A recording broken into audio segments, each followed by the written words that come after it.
UP के संभल में जबरदस्त टेंशन थी। दरअसल कोर्ट के आदेश पर संभल की जामा मस्जिद का कल ही सर्वे हुआ था और जामा मस्जिद में जुम्मे की नमाज होनी थी। जबरदस्त भीड़ थी, इसलिए पुलिस के भी बहुत तगड़े इंतजाम किए गए थे। हजारों लोग नमाज अदा करने के लिए पहुंचे। करीब 7,000 लोगों ने आज इस शाही मस्जिद के अंदर नमाज पढ़ी। अच्छी बात यह है कि सब कुछ बहुत शांति से हो गया, क्योंकि कुछ दिनों पहले ही इस मस्जिद को लेकर लोकल कोर्ट में एक पिटीशन फाइल की गई थी और दावा किया गया था कि संभल की जामा मस्जिद पहले हरिहर मंदिर था। 3 दिन पहले कोर्ट के आदेश पर मस्जिद के अंदर सर्वे हुआ, इसलिए आज जुमे की नमाज पर यहां सुरक्षा के बहुत सख्त बंदोबस्त थे। सुबह से ही पुलिस ने मस्जिद के आसपास डेरा डाल दिया था। बड़े बड़े अधिकारी खुद मौके पर थे ताकि किसी किस्म की कोई दिक्कत ना हो। पुलिस ने पूरे इलाके में फ्लैग मार्च किया और नमाज अदा करने के बाद लोगों को सीधे अपने घर जाने के लिए कहा। नमाज करने के लिए संभल के सांसद जियाउर रहमान बर्क भी पहुंचे थे। बर्क ने कहा कि संभल की ऐतिहासिक जामा मस्जिद पर जिस तरह विवाद पैदा किया गया, यह ठीक नहीं है। इसके बाद जियाउर रहमान बर्क ने 1991 के प्लेसेस ऑफ वर्शिप एक्ट का जिक्र किया। कहा कि प्लेसेस ऑफ वर्शिप एक्ट साफ साफ कहता है कि आजादी के पहले जो भी धार्मिक स्थल जिस भी रूप में था वैसा ही रहेगा, उसे बदला नहीं जा सकता। जो कुछ यहां हो रहा है वो गैर कानूनी है, इसलिए जो लोग यहां सर्वे कराकर पूजा करने का अधिकार मांग रहे हैं वो गलत है। हमारी मस्जिद को ये 2, 4, 5, 10 साल पुरानी नहीं है। इसको जो ये कहा जा रहा है कि बाबर ने किसी धार्मिक स्थल को उनको तोड़ करके बनवाया, अरे ये धार्मिक स्थल, ये मस्जिद पहले से किसी को तोड़ के नहीं बनाई गई। मैं खुली उससे आवाज को अपनी कह रहा हूँ, ये मस्जिद थी, मस्जिद है और इंशाअल्लाह मस्जिद रहेगी क़यामत तक। हम पुलिस प्रशासन और सरकार से दबने वाले थोड़ी हैं। अरे हम इस देश के मालिक हैं, नौकर गुलाम नहीं हैं। तो हमारा हक है हमें बोलने का, हमें अपने धर्म को अपनाने का, हमारे अपने धार्मिक स्थलों की हिफाजत करने का हमारा फर्ज बनता है। पार्लियामेंट का सेशन शुरू होने वाला है 25 तारीख से। मौका मिलेगा तो मैं इस बात को पार्लियामेंट के अंदर भी उठाऊंगा। और रही बात कानूनी जो दाव पेच है, उस कानूनी लड़ाई का जवाब हम कानूनी लड़ाई से ही देंगे। लेकिन हिंदू पक्ष के लोगों का कहना है कि बाबरनामा और आयने अकबरी में इस बात का जिक्र है कि इस जामा मस्जिद की जगह पर पहले हरिहर मंदिर हुआ करता था। इस मामले में पिटिशनर विष्णु शंकर जैन ने कहा कि मस्जिद के अंदर ऐसे बहुत से सबूत हैं जो सामने आएंगे तो दूध का दूध और पानी का पानी हो जाएगा।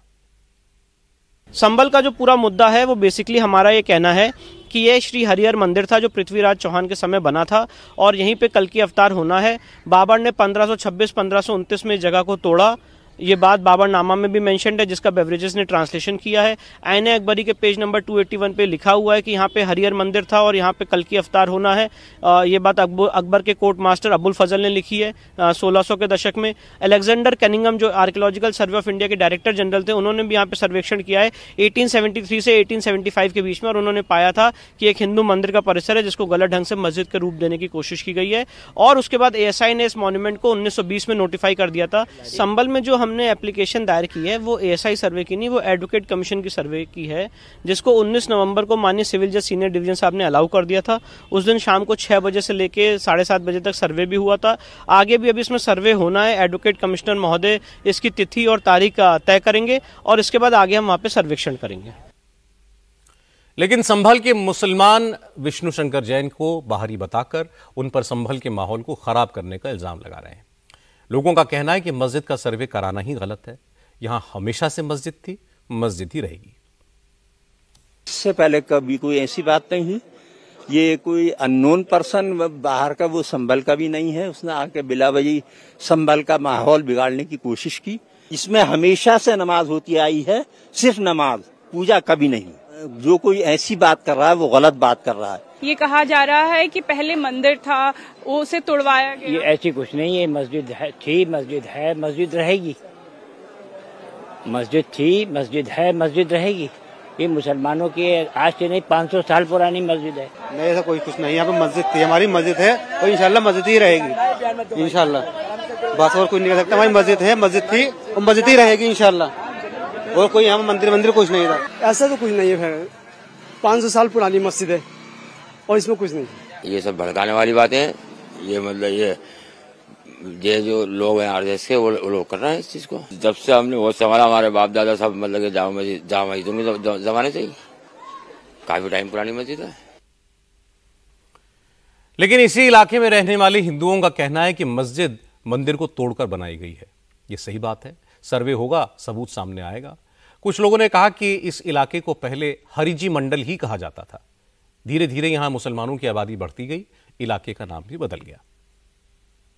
हमारा तो बचपन यही बीता है और इस प्रांगण में हम खेले भी हैं।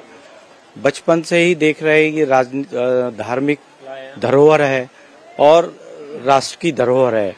ASI में संग्रहित है, तो किस रूप में कब इसको परिवर्तित कर दिया गया कुछ कहना मुश्किल है, लेकिन ऐसा लगता है कि 1529